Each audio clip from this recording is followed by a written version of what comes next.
안녕하세요 해밀리 여러분, H채널의 한창훈입니다. 반갑습니다. 2019년 7월 3일 비트코인 및 암호화폐 일부를 시작하도록 하겠습니다. 먼저 댓글로 좋은 의견과 질문, 정보 공유해 주신 분들에게 감사 말씀드리고, 오늘 이제 들어가기 전에 제가 여러분한테 먼저 드릴 말씀이 있는데, 지금 최근에 이제 신규 구독자분들이 많아지면서 제 채널 운영 목적에 대해서 이제 모르시는 분들이 계신 것 같아요. 일단 채널 운영 목적에 대해서 제 영상 밑에 보면 설명란에 제가 어떤 목적으로 이 채널을 운영하고 있는지 그 부분에 대해서 써놨습니다. 꼭 읽어보시기 바라고, 일단 먼저 간단하게 말씀을 드리면, 제가 리딩을 하기 위해서 이 채널을 만드는 게 아니고요, 같이 이제 공부하자고, 이 암호화폐에 대해서 같이 공부하자는 취지로 이 채널을 운영하고 있는 겁니다. 무슨 얘기냐면, 제가 이 지금 시장, 시황에 대해서 말씀을 드릴 때, 제가 이렇게 시장을 보니까 여러분들도 이 방향으로 뭐 투자하셔라, 이게 아니에요. 이게 아니라, 저는 이렇게 시장을 봅니다 라고 말씀을 드리고, 그 다음에 여러분들도 분명히 여러분들이 이 시장에 참여하시면서 여러분들이 시장을 바라보는 시각이 있을 거라는 거죠. 그러면 그 시각에 대해서 같이 의견을 나누고 토론하고, 또 우리가 이제 놓치는 부분들, 또 제가 놓치는 부분들을 서로 체크를 해주면서 우리가 실수 없이 그러니까 실수를 줄여 나가면서 이 시장에서 투자를 하자라는 목적으로 만든 거기 때문에, 그 부분에서 여러분들 이제 오해를 하지 말으셨으면 좋겠습니다. 그래서 채널 운영 목적을 아직까지 읽어보지 않으신 분들 계시면 꼭 읽어보시기 바래요. 그럼 이제 바로 시작을 하겠습니다. 예, 그럼 비트코인 차트부터 보도록 하겠습니다. 비트코인 일봉 차트고요, 달러. 보시면 일단 어제 그 하락 추세, 제가 이제 하락 채널이라고 말씀드렸던 이 하락 채널을 돌파를 했고요. 하락 채널 돌파한 것 뿐만 아니라 지금 보시면 이렇게 추세선, 하락 추세, 고점과 고점을 잇는 추세선을 그렸을 때 이 추세 라인도 일단 돌파가 됐습니다. 그래서 만약에 A, B, C파, 또 여기라고 생각하시는 분도 계신데, 이 C파도 돌파를 했고, 그 다음에 또 이 전체적인 이번에 하락 추세, A, B, C파의 이 하락 추세 라인까지 지금 이미 돌파가 됐다라고 보시면 됩니다. 이렇게 이제 돌파가 된 상태이고, 여기서 그러면 어떤 식으로 이제 앞으로 진행될 것인가 라고 이제 보시면, 도미넌스 차트와 있다가 같이 또 설명을 드리도록 할게요. 비트코인이 지금 반등하다 보니까, 비트코인은 반등하니까 또 이제 알트코인들은 쉬고 있는데, 앞으로는 비트코인은 지금 이렇게 이번에 올라올 때 같이 크게 각도를 가파르게 올라가진 않고, 2017년도 지금 5월 패턴대로 진행된다라고 제가 말씀드렸잖아요. 그래서 2017년도 5월 와 같이 비트코인도 물론 상승을 해줄 겁니다. 20일 이평선 따라서 추가적으로 비트코인도 상승을 해주고, 대신 중간중간에 눌러주는 작업을 할 거예요. 눌러주는 작업을 할 것이고, 그와 더불어서 알트코인들이 비트코인 상승률보다 더 크게 움직이는 그런 이제 시기가 왔다라고 봅니다. 여기서 그리고 한 가지 또 이제 볼 점은 뭐냐면, 지금 제가 롱숏 레이쇼로 이제 표시를 해놨는데, 아직까지 이제 롱 비율이 줄고 있지 않아요. 롱 비율이 줄고 있지 않다는 얘기는 뭐냐면, 한번 이 롱 비율을 좀 정리해 줄 필요가 있다라고 봅니다. 그러면 여기서 이제 상승을 비트코인이 지금 양봉이 나와 있는 상태인데, 여기서 일단 하락 추세를 돌파하는 양봉이 나온 이후에 한번 깊게 눌러줄 수 있습니다. 추가적으로 한 번 더 눌러주면서 이 롱 비율을 여기서 이제 하락 추세가 돌파됐으니까 다시 비트코인 가나보다 라고 분명히 생각할 수 있습니다. 그러면 여기서 이제 롱 비율을 안 줄이려고 하겠죠. 근데 여기서 한번 다시 올라가기 전에 한번 눌러주면서 오히려 롱 비율을 털어주고, 롱 쳤던 사람들을 한번 정리를 해주고, 그 다음에 이제 올라가지 않을까, 이렇게 생각을 합니다. 이렇게 보고 다음으로 이제 시총 볼게요. 예, 그래서 이제 시총 차트도 비트코인과 마찬가지로 지금 비트코인도 종가는 22평선 위에서 마감을 했고요. 시총도 보시는 것처럼 종가 마감은 다 22평선 위에서 마감을 시켰습니다. 비트코인도 그렇고 시총도 그렇고요.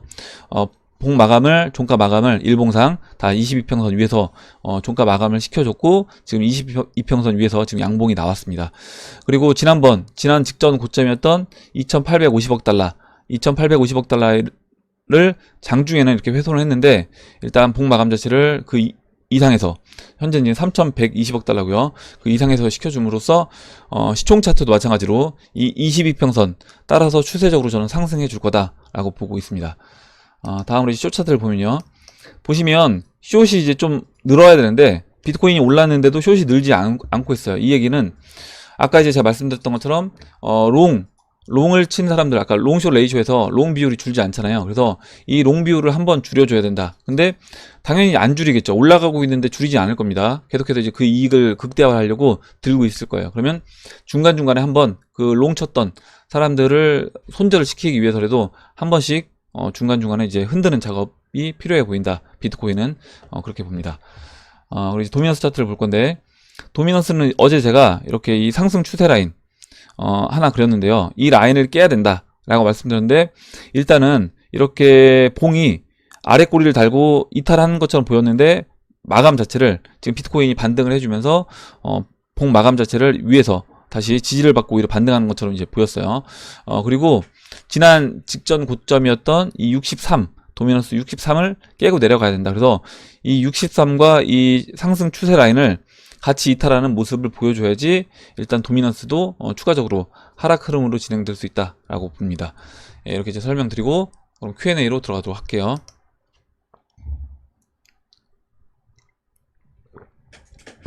먼저 이제 리얼 수행님이 써주신 내용부터 이제 보도록 하겠습니다. 리플 홀더로서 궁금한 점이 있어 댓글 남깁니다. 아직 코린이기도 하고요. 리플의 많은 호재에도 불구하고 많은 사람들이 리플의 회의적인 이유가 그러한 호재들이 뭐 엑스래피드가 아닌 엑스커런시와 관련이 있는 것이기 때문이라고 했던 것을 들었습니다.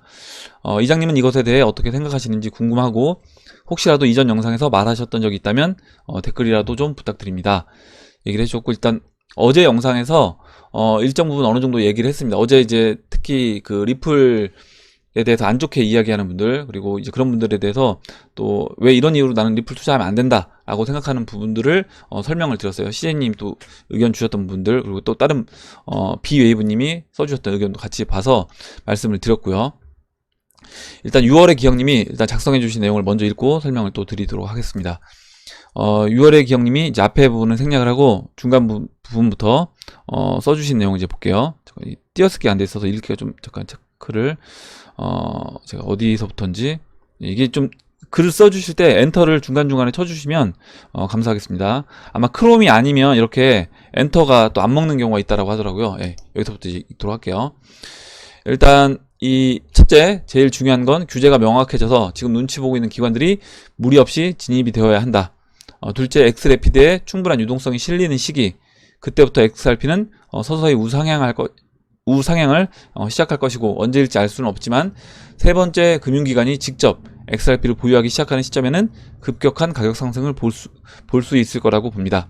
그리고 엑스커런트와 엑스래피드의 관계는 아시겠지만 엑스커런트를 쓰는 곳은 자연스럽게 엑스래피드를 쓸 수밖에 없는 구조라고 봅니다.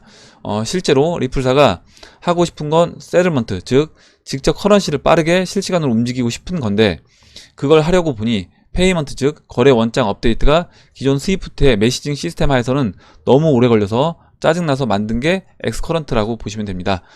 리플사 입장에서는 XRP가 사용되게 하기 위해, 즉 엑스래피드를 굴리기 위해서 안 해도 되는 일을 한 거라고 보시면 됩니다. 엑스커런트에 맞들인 고객들이 엑스래피드를 안 쓸 수는 없다라고 본다, 이렇게 얘기해 주셨고, 설명을 이제 6월의 기영님이 잘 해주셨는데, 일단 어제 그 CJ님이 작성해 주신 이야기랑 이제 또 비교해서 말씀을 드려보면, 일단 CJ님이 그 리플렛을 먼저 쓴다. 리플렛을 이제 고속도로에 비유를 하셨잖아요. 그래서 고속도로를 먼저 이용을 하게 하고, 그 다음에 그 고속도로를 이용하는데 고속도로에서 최적화된 건 XRP라는 거죠. 그걸 이제 엑스래피드로 이제 볼 수 있습니다. 그러면 처음부터 야 니들 XRP도 사용하고 여기 이 고속도로 다 사용해라 이렇게 얘기하게 되면 그 사용자 입장에서는 좀 부담스러울 수밖에 없는 거죠. 그러면 처음 그러니까 우리가 뭐 연애할 때 한 번에 진도를 다 나가는 게 아니라 처음엔 뭐 손만 잡는다든가 뭐 사귀자 말로 하고 그다음 손 잡고 이런 식으로 이제 하잖아요. 그런 것과 마찬가지로 처음에는 커런트를 사용해서 일단은 XRP를 굳이 보유하지 않고도 뭔가 이걸 맛을 보게끔 하고 나서 그 다음에 점진적으로 XRP를 사용할 수밖에 없게끔 만드는 과정이다 라고 보시면 됩니다. 그래서 그 최종적인 목적은, 그리고 이렇게 이제 보시면 될 것 같아요.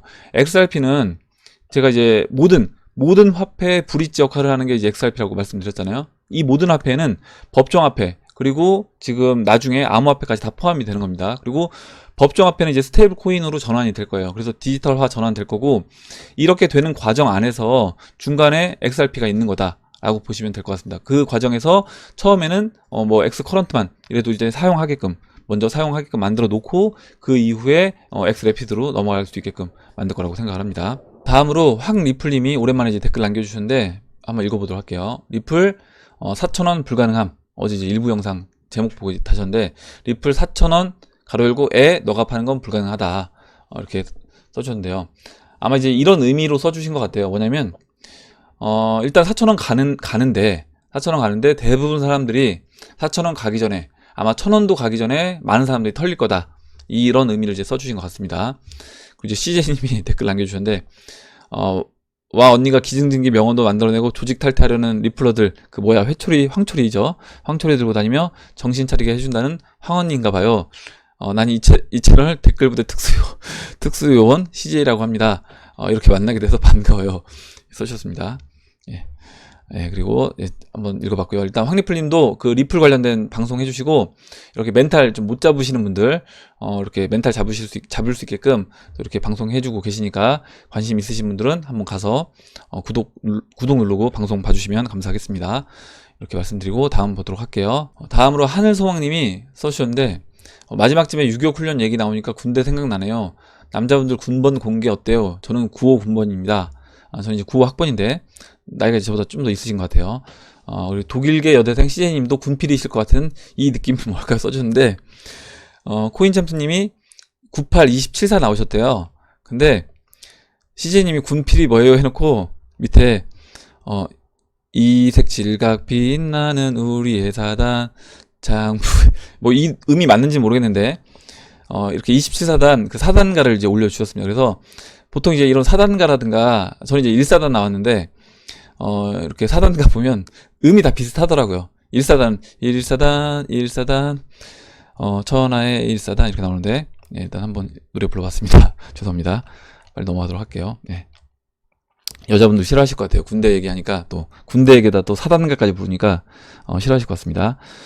일단은 CJ님은 모르겠고 존버어 스피릿님은 27사단을 나오신 걸로 이렇게 알고 있으시면 될 것 같아요. 다음 보도록 하겠습니다. 다음으로 샘킴님이 써주신 내용 보겠습니다. 인간 지표를 보니 리플 떡상이 곧 오겠네요. 2017년 초부터 리플을 사모으기 시작해서 몇만 개를 가지고 있다 남의 말 듣고 다른 코인으로 옮겨 탔는데 그 이후에 정신없이 올라 4부를 넘어가더라고요. 얼마나 배가 아프던지 리플은 곧 실력을 보여줄 겁니다.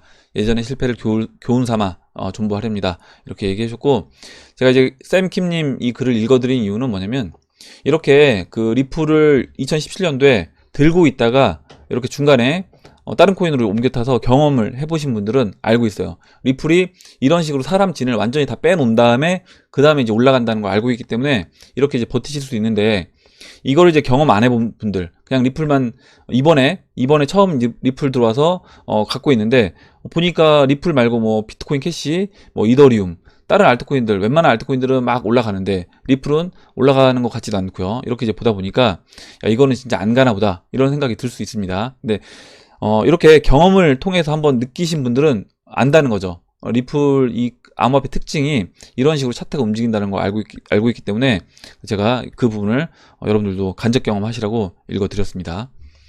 이렇게 이제 보고 다음 보도록 할게요. 다음으로 촌사기님이 써주셨는데 트럼프가 재선에 성공한 후에도 보호무역주의가 계속 이어질까요? 이렇게 질문해 주셨는데 일단 촌사기님 제가 보니까 예전에 그 무지님 같아요. 무지님 예전에 이제 작년에 무지님이 질문을 이렇게 경제 관련된 질문을 굉장히 많이 해주셨는데 리플하고 이렇게 경제 관련된 질문을 많이 해주셨는데 한동안 이제 안 보이시다가 아마 이 닉네임하고 이렇게 바꾸신 것 같아요. 무지님에서 촌사기님으로 일단 맞는지는 모르겠습니다. 확실하게 맞는지는 모르겠는데 혹시 맞다고 하면 답글을 남겨주시면 굉장히 감사하겠습니다.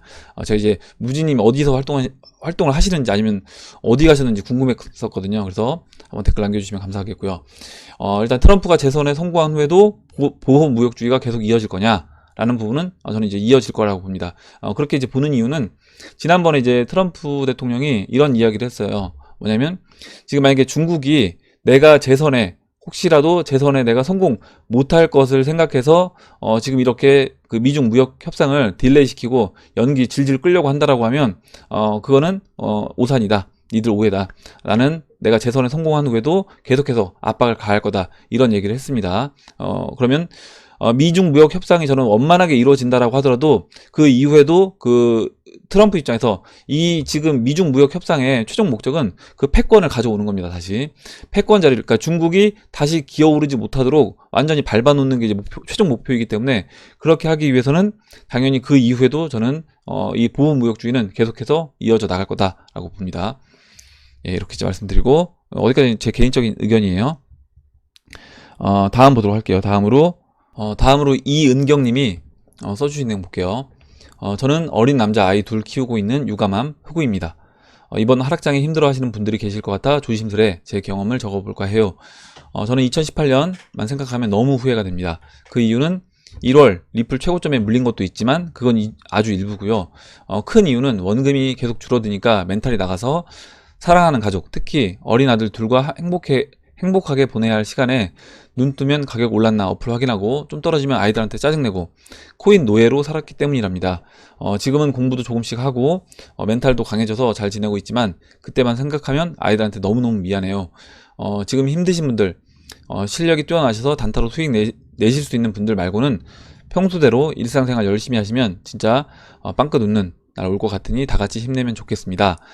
전 원금 플러스 복구 플러스 수익으로 전환이 되면 마트 가서 아이들 장난감 원 없이 고르게 하고 남편 낚싯대 비싼 거 사주려고 마음 먹고 있답니다. 이렇게 이야기를 해주셨고요.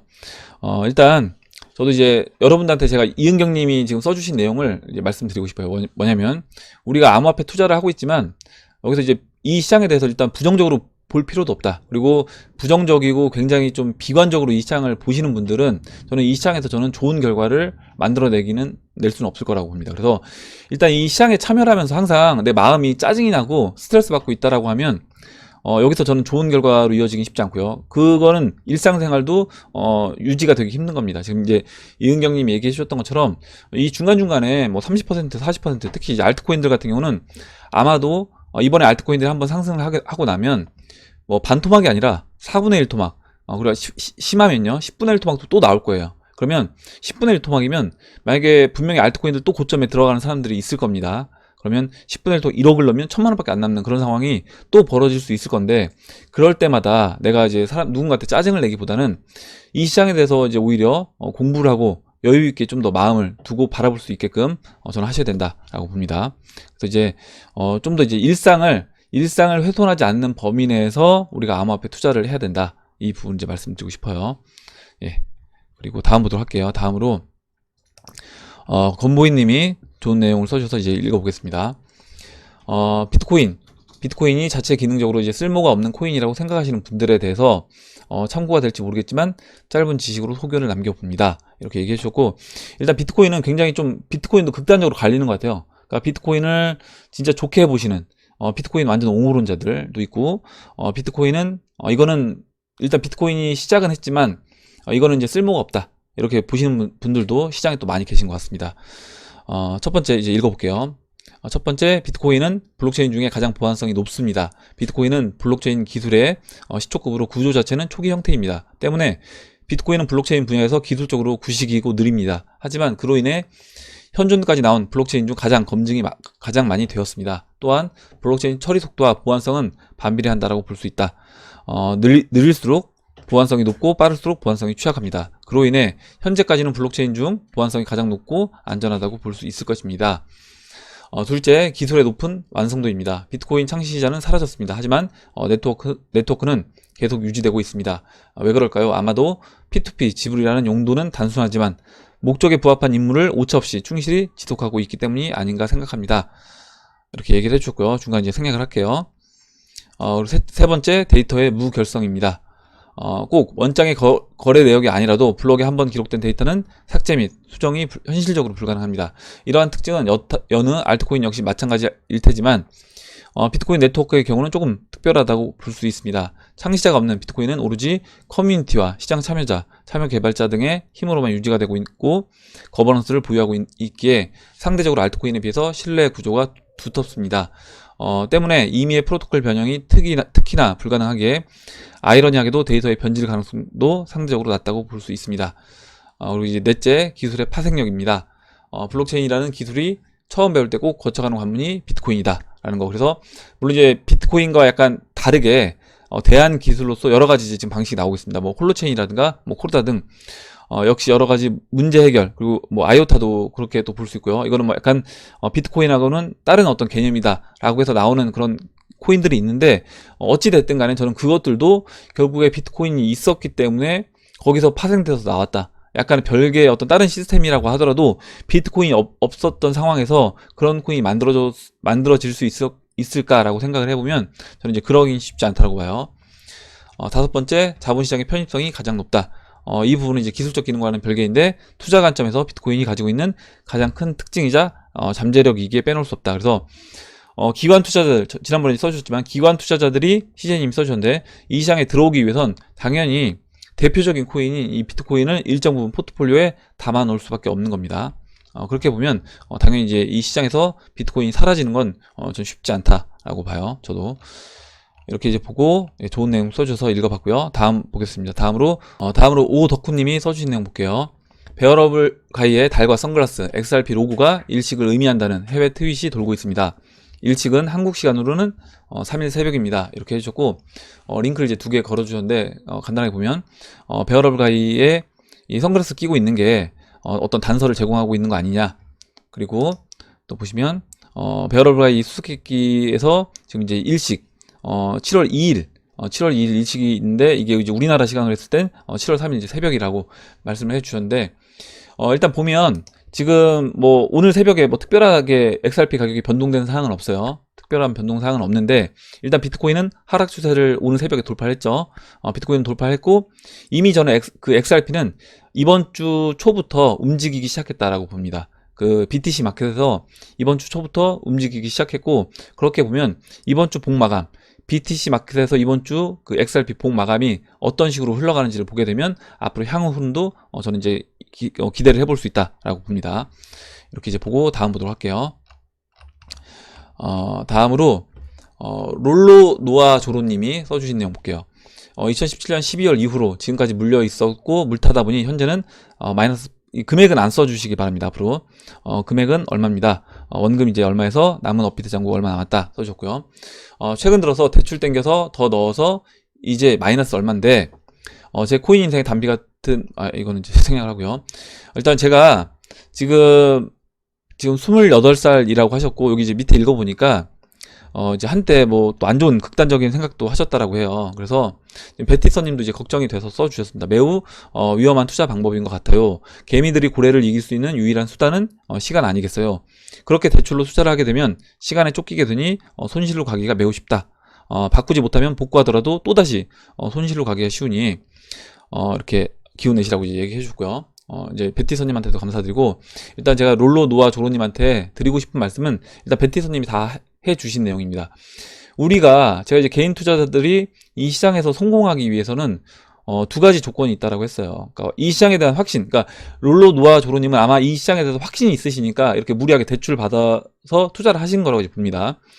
확신이 있어서 투자하시는 건 좋아요. 근데 내가 확신이 있는데 금전적으로 여유가 없게 되면 시간에 쫓겨서 당연히 이제 안 좋은 선택을 할 수밖에 없습니다. 그리고 물론 이제 한 번은 결과가 좋을 수 있지만, 나중에 그 이후에 이런 매매 습관, 이런 투자 습관이 내가 딱 자리 잡게 되면 최종적으로는 결과가 안 좋아질 수 있다. 그래서 제가 항상 대출은 웬만하면 받지 마시라고 이제 말씀드리는 거고, 그렇다고 무조건 대출이 안 된다 이건 아니에요. 그러니까 내가 현금 흐름이 좋아서 내가 월 이자 내는 게 무리가 없다. 생활비 다 쓰고도 충분히 이자를 낼 수 있다. 그리고 이 이자가 좀 극단적으로 우리나라 IMF 때처럼 극단적으로 이제 올라가는 상황에서도 내가 이자를 낼 수 있는 능력이 있다. 현금 흐름이 좋은 분들은 대출을 받으셔도 됩니다. 근데 그게 아니라 내가 현금 흐름이 좋지 않은 상황에서 대출을 받게 되면 나중에 진짜 울며 겨자 먹기로 가격이 싼 상황에서도 팔아야 되는 그런 현상이 벌어질 수 있기 때문에, 일단 제가 되도록이면 대출 받아서 투자하지 마시라고 말씀드리는 거예요. 우리가 시간적으로 쫓기는 매매를 하면 안 되는 겁니다. 시간적으로 항상 여유 있게 1년이고 2년이고 내가 기다리고도 충분히 나는 기다릴 수 있다라는 마음으로 투자하실 수 있게끔, 지금 상승장으로 돌입이 됐다라고 하더라도 절대 무리해서 투자하시면 안 되는 겁니다. 언제 어떻게 될지 모르는 거기 때문에요. 그렇게 보시면 되고, 일단은 대출 받으신 거는 이번에 만약에 알트코인들이 어느 정도 올라와서 뭐 지금 마이너스 해서 이제 본전 아니면 또 수익 구간으로 들어가게 되면 그때 대출금은 저는 갚는 게 좋다라고 봅니다. 예, 그래서 이게 대출 받아서 투자하는 이게 습관이 너무 이제 몸에 배다 보면 나중에 실제 금액이 커진 상황에서도 계속 무리하게 배팅하다가 안 좋은 결과로 이어질 수 있는 거예요. 그래서 예전에 뭐 금액, 저 같은 경우 이제 주변에 진짜 큰 금액 만들었다가 큰 금액을 만드는 과정에서 썼던 그 방법을 그대로 큰 금액이 된 상황에서도 이제 여러분들 뭐 이제 보시면 뭐 한 300억까지 돈이 늘어나는 상황에서도 그 300억을 가지고 또 무리하게 또 하는 거예요. 그렇게 했다가 결국엔 깡통 안 좋은 방향으로 진행이 됐습니다. 그래서 그런 걸 주변에서 좀 봤기 때문에 그렇게 된다라고 하면, 근데 그분이 처음에는 그런 생각이 안 했다는 거죠. 무슨 얘기냐면 처음에 나는 한 뭐 2, 30억만 내가 자산을 늘리게 되면 그때부터 난 무리하게 안 할 거야 했는데 2, 30억 가지고도 그 2, 30억 만드는 과정에서도 그 과정을 썼고요. 레버리지를 써서. 그리고 그 레버리지를 써서 또 300억까지 만들어 놓으니까 당연히 여기서 또 욕심을 부리는 겁니다. 내가 2, 30억에서도 레버리지 써서 300억까지 갔어요. 그러면 여기서 또 레버리지 써서 한 번만 더 불리면 나는 여기서 뭐 1000억까지 올라갈 수 있다. 이렇게 생각하고 그걸 이제 멈추지 못하는 겁니다. 그래서 항상 제가 적은 돈이라고 하더라도 큰 돈처럼, 그래서 그래야지 큰 돈이 됐을 때도 내가 그 큰 돈을 안전하게 내가 불려 나갈 수 있다라는 겁니다. 예, 이렇게 보고 다음 보도록 할게요. 다음으로요, 박폴님이 써주신 내용 보겠습니다. 일단 박폴님이 기사를 먼저 써주셨는데 기사 먼저 볼게요. 비트플라이어 일본 비트플라이어 신규 가입 소식과 정부 암호화폐 입법 추진 기사가 있어 공유해 봅니다. 이야기를 해주셨고, 지금 이제 코인코드에서 나온 기사인데 일본 비트플라이어 신규 계좌 개설 재개를 했다. 그래서 일본이 이제 대표적인 암호화폐 거래소죠. 신규 계좌를 개설했습니다. 그래서 7월 3일부터 재개할 예정이라고 이제 밝혔어요. 그리고 지난해 2018년 6월 금융청으로부터 업무 개선 명령을 받아 자주적으로 신규 계좌 개설을 중단, 고객 자산 보호를 가장 중요하게 여기는 지배구조의 고도화나 자금 세탁, 테러 자금 제공 대책 등을 금융청으로부터 요구를 받았습니다. 그래서 이렇게 준비를 마치고 7월 3일부터 다시 재개한다라고 했는데, 이걸 보면 앞으로 이제 우리나라 업비트도 지금 업비트가 이제 신규 계좌를 안 받고 있잖아요. 근데 저는 이제 신규 계좌를 조만간에 아마 이제 비트코인이 올라가고 알트코인이 펌핑이 나올 때, 알트코인 지금 이 바닥에서 말고요, 알트코인이 예를 들어서 펌핑이 나오면 그 펌핑 나오는 중간에 아마 업비트도 전 신규 계좌를 풀어줄 거라고 봅니다. 제가 지난번에 그 비트코인 올라가기 전에 그 얘기를 한번 잠깐 드렸어요. 아마 비트코인이 한 1,500만원 정도 약간 어중간한 가격대에서 신규 계좌를 풀어줄 수 있다. 뭐냐면 신규들이 봤을 때 지금 들어오기에도 약간 애매하기도 하고요. 그리고 일단 이만큼 올라왔기 때문에 또 올라갈 거 기대할 수도 있는 자리이기도 하고, 여기에 만약에 알트코인 펌핑을 신규가 딱 풀어진 상황에서 알트코인도 펌핑 나가는 걸 보게 되면 그때는 야 비트코인도 올라가면서 알트코인 올라간다라고 하면 알트코인들의 아마 대거로 신규 투자 자금이 전 들어오지 않을까라고 생각하고, 아마 그 들어온 신규 투자 자금이 물릴 겁니다. 분명히 물릴 거고, 여러분들은 그러면 무슨 얘기냐면 여러분은 당연히 이번에 알트코인도 펌핑 나오게 되면 정리를 하셔야 된다는 얘기예요. 정리하셔서 그 정리하신 걸 현금 그리고 비트코인으로 반반 나눠 놓으셔야 된다. 그렇게 해놓고 그 현금을 가지고 알트코인들이 다시 조정을 받을 때 싸진 알트코인을 비트코인을 갖고 있다가 비트코인을 알트를 사시든지 아니면 현금 해놓은 걸로 다시 알트코인을 사시면 될 것 같습니다. 이렇게 보고 다음으로 이제 바른미래당에서 나온 이제 기사, 죄송합니다. 바른미래당에서 나온 기사가 아니라 죄송합니다. 토큰 포스트에서 나온 기사를 보도록 할게요. 바른미래당 국회 정상화 따라 암호화폐 입법 추진 전망. 그래서 바른미래당은 6월 임시 국회 중점 처리 법안에 암호화폐 거래에 관한 법률 제정. 그래서 그 바른미래당의 김수민 위원은 암호화폐 거래소에 자금 세탁 등 방지 의무를 부과하는 특정 금융거래 정보의 보고 및 이용 등에 관한 법률 일부 개정 법률안을 발의를 했다.